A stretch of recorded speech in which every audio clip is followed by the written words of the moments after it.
నాలం భీమరాజు వీధుల్లో వేచి చేస్తున్న 174 సంవత్సరం ఈ ఉత్సవాలండి. చాలా ఘనంగా చాలా వైభవంగా చేయించుకున్నారు మా అందరితో.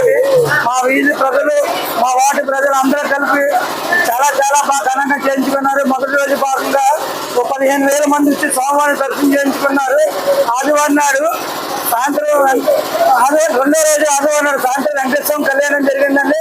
మంగళవారం ఉదయం స్వామివారి మొదలార్చన జరిగిందండి. బుధవారం ఉదయం గణపతి జరిగిందండి. గణపతి కళ్యాణం ఎప్పుడు కూడా 2 గంటలు 3 గంటలు కూర్చునేవారు. ఈ సంవత్సరం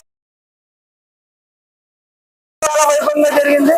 గురువారం నాడు పల్లకి సేవ జరిగిందండి. నగర సేవ గురువారం నాడు శుక్రవారం నాడు వచ్చి కుంకుమ పూజలు జరిగినాయి. 1500 మంది ఆడవారు వచ్చి కూర్చుని పూజ చేయించుకున్నారు. చాలా చాలా చాలా బాగా జరిగిందండి. శనివారం నాడు వచ్చి సత్యనామూర్తి వ్రతాలు జరిగినాయండి. ఆదివారం నాడు వచ్చి ఈ రోజు లాస్ట్ రోజు స్వామివారి ఊరేగింపు సేవ ఒంజల సేవ కూడా జరిగిందండి.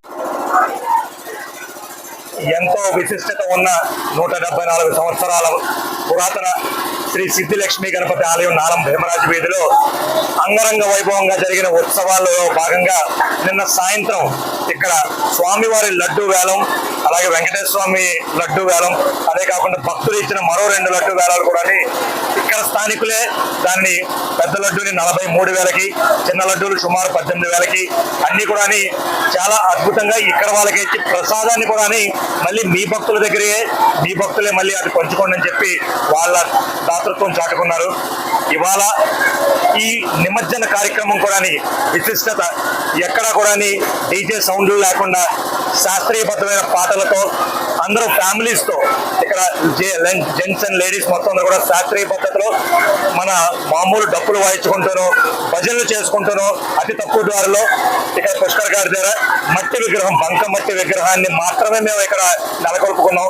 దాన్ని కూడా నిమజ్జనం చేసే పద్ధతిలో కూడా అన్ని సూచనలు పాటిస్తూ 10 మందికి ఒక ఎగ్జాంపుల్ గా సెట్ చేయాలనే ఈ కమిటీ అందరూ కూడా పూనుకున్నాం. పూర్వం ఇది ఒక పెంకిటి వసారాతో ఉండేది.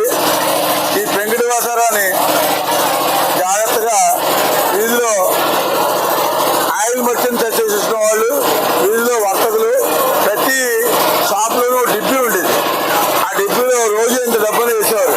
ఈ డబ్బుతోనే గుడిని మెయింటైన్ చేసేవారు. ఈ బ్యారేజ్ కట్టినప్పుడు గవర్నమెంట్లో సత్తాపి గారు ఒక గంటను కూడా బహుమతి ఇవ్వడం జరిగింది.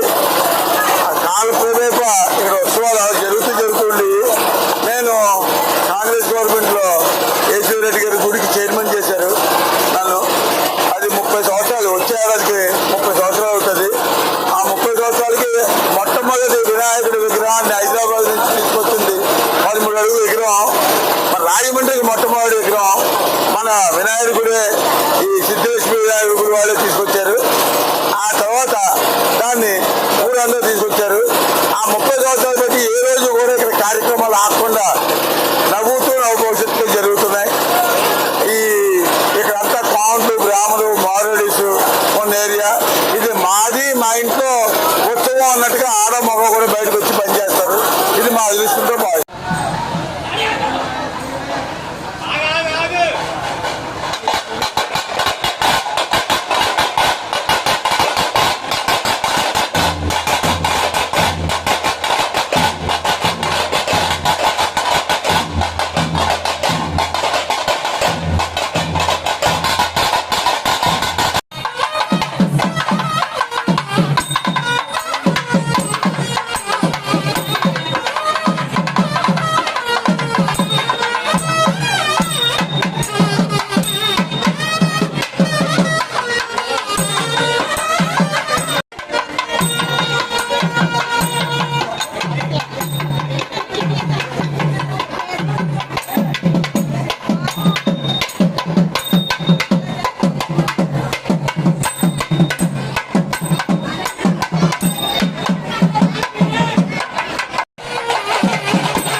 దూరంగా